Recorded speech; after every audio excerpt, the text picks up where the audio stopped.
AGT live 24/7।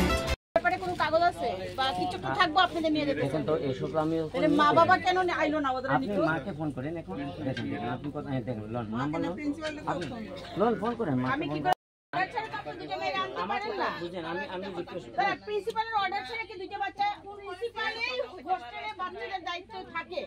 তারপরে প্রিন্সিপালে একটা programme setup করলে তারপরে আরেকজনের কাছে হ্যান্ডওভার দিয়ে দেয়। আপনি সেটা জানেন কি না?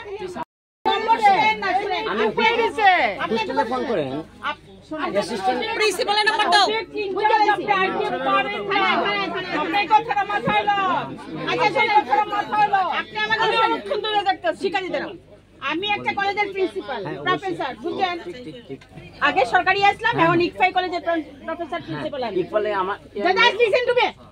কিছু না আমরা একদল মহিলা একটা গ্রুপ মহিলা আমরা একটা কাজে আমরা এক জায়গায় যাইতেছিলাম আগরতলা রেল স্টেশন থেকে আমরা উঠি আমাদের কাজের লক্ষ্যে এবং সময় টেলিয়ামরা থেকে দুইটা অল্প বয়সের মেয়ে একজনের বয়স ম্যাক্সিমাম 13-14 হবে আরেকজনের 11-12 হবে।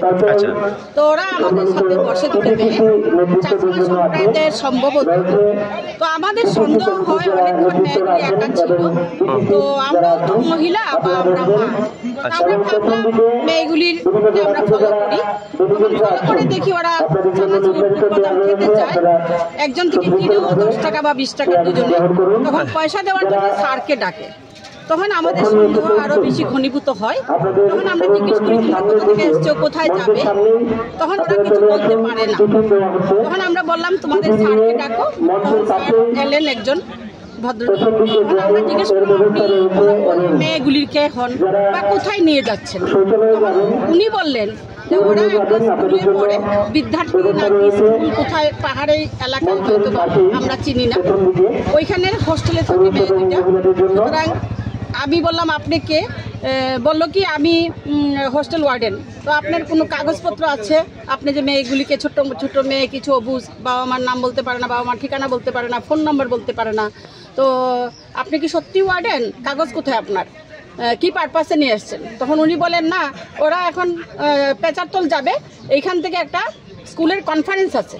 তখন আমরা বললাম কনফারেন্স যদি হয় তাহলে তো দলবদ্ধভাবে একটা স্কুল থেকে যাবে আর যেহেতু ছোট ছোট মেয়ে হোস্টেলের ওয়ার্ডেন থাকবে হেডমাস্টারের কোনো ডকুমেন্টস থাকবে আপনার সাথে আপনি কি পোস্টে চাকরি করেন। উনি বললেন আমি কোনো পোস্টে না আমি একটা প্রজেক্টে কাজ করি।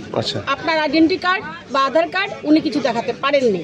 আমাদের সন্দেহ হয় তখন আমরা মাঝখানে তেলিয়ামুড়া থানা বা ওই একটা আশেপাশে স্টেশনে নেমে হঠাৎ করে কোত্থেকে দুজন পুলিশ অফিসার এলেন রেলে উঠলেন আমরা তাদের কাছে দিলাম দেখলাম খানিকক্ষণ বাদেই ওই পুলিশরা বললেন যে একজনের সাথে ফোন করে দিয়েছে আপনারা কেন ওনাদেরকে এই লোকটাকে আটকালেন। তখন আমরা বলেছি স্যার ফোন তো ওর মা বলে অন্য কেউ সাজিয়ে রাখতে পারে আজকাল আচ্ছার ঘটছে মেয়ে পাচার এই যে ট্রাফিকিং চলছে হিউম্যান ট্রাফিকিং এই পাচার যেন না হয় সেই জন্য আমরা একটু ওরিড আমরাও তো মা আমাদের তো বাচ্চা কাচ্চা আছে সেই জন্য আপনার ছেড়ে দেওয়াটা উচিত হয়নি।